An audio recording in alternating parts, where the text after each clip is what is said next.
Fondé en 1984 par Rodney et Nancy Nakamoto, le studio californien Interactive Designs a consacré les premières années de son existence à la réalisation de portages sur micro-ordinateur de classiques de l'arcade, comme Super Hang-On, Cabal ou Ikari Warriors. Le studio prendra toutefois du galon à partir de 1992 en s'aventurant sur un nouveau territoire, la Mega Drive.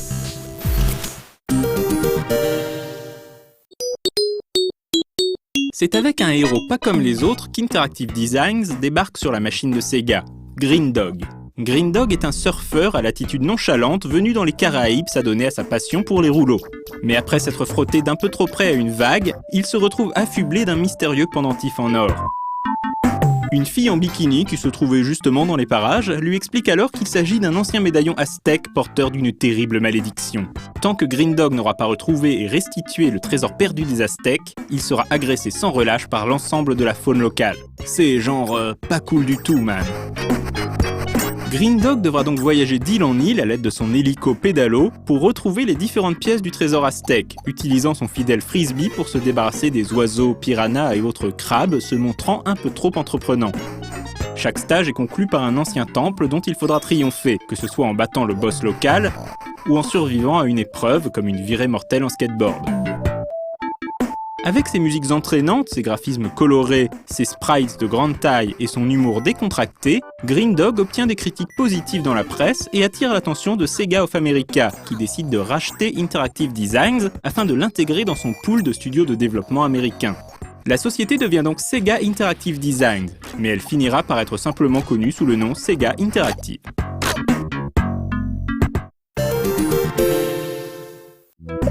Pour son premier jeu en tant que succursale de Sega, Interactive Design se voit confier la réalisation d'un jeu de plateforme sous licence Disney, TaleSpin.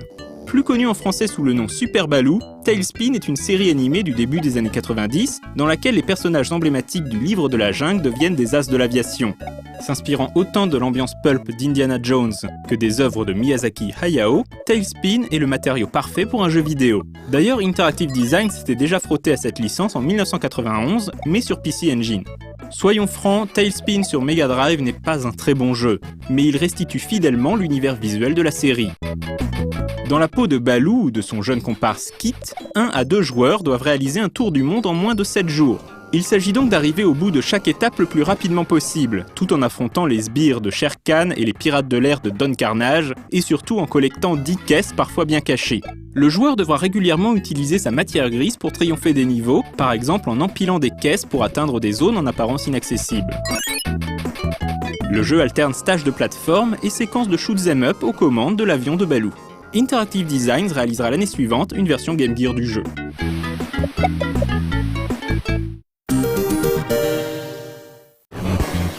En 1993, Sega s'associe à l'éditeur Malibu Comics afin d'adapter ses licences en jeux vidéo. C'est encore une fois Sega Interactive qui est chargé de l'adaptation en jeux vidéo de l'un des titres phares de l'éditeur, Dinosaurs for Hire. Le comics original de Tom Mason est ouvertement satirique et met en scène un groupe de dinosaures extraterrestres vendant leurs services en tant que mercenaires. L'adaptation en jeu vidéo est tout à fait dans le ton. Le joueur peut choisir d'incarner Archie le tyrannosaure, Lorenzo le tricératops ou Reese le stégosaure et doit traverser une série de niveaux en blastant tout ce qui bouge, notamment des hordes de ninjas. Pourquoi des ninjas ? Pourquoi pas Suce aux ninjas !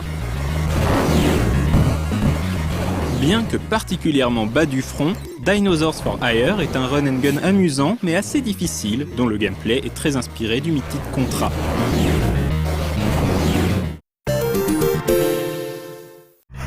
En 1994, Sega Interactive renoue avec Disney et réalise l'adaptation sur Mega Drive de la série animée Bonkers.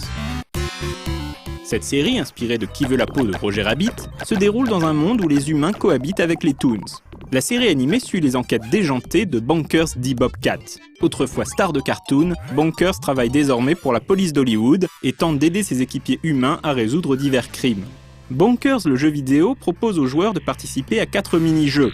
Dans l'un d'entre eux, sorte de Space Invaders déguisé, il faudra empêcher le gang des ratons laveurs de piller le musée des dessins animés.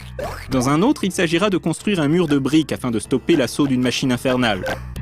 Le troisième mini-jeu consiste à naviguer entre les caisses d'un entrepôt afin de rassembler les morceaux éparpillés de Fall Apart Rabbit, seul toon capable de désamorcer une bombe.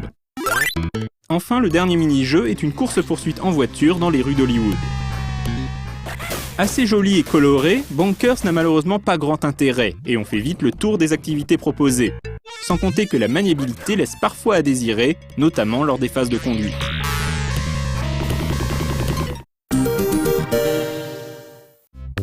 C'est en 1995 que Sega Interactive réalise ce qui reste probablement son meilleur jeu, Garfield Caught in the Act. Encore un jeu à licence donc, mais cette fois-ci réalisé conjointement avec Pose Incorporated, la société de Jim Davies, le créateur du chat le plus pantouflard de la bande dessinée. Accro à la télévision, Garfield se retrouve un beau jour piégé de l'autre côté de l'écran. Ce sera au joueur de le guider à travers une succession d'univers inspirés des grands classiques du cinéma. On passera donc du château de Dracula à une crique de pirates en passant par une ville de films noirs ou une pyramide égyptienne remplie de pièges mortels. Contrairement à la plupart des jeux de plateforme, Garfield demande aux joueurs d'avancer prudemment en observant soigneusement l'environnement. Pour triompher des niveaux, le joueur devra apprendre à repérer les éléments interactifs susceptibles de faire apparaître des plateformes et autres passages. Les boss également demanderont aux joueurs de réfléchir. Ainsi, pour vaincre la version vampire du chien Audi, il faudra tirer les rideaux de la fenêtre située au-dessus du cercueil où il s'est réfugié. Les réflexes du joueur sont donc autant mis à contribution que sa matière grise. Garfield Caught in the Act bénéficie d'une réalisation de tout premier ordre. Les décors sont soignés, les animations fluides, en particulier celle de Garfield lui-même, et le jeu propose de jolis effets de lumière et de transparence. Le jeu sera porté sur Game Gear par Novotrade, le studio à l'origine de la série Echo's Dolphin, et plus tard sur PC par le studio Point of View.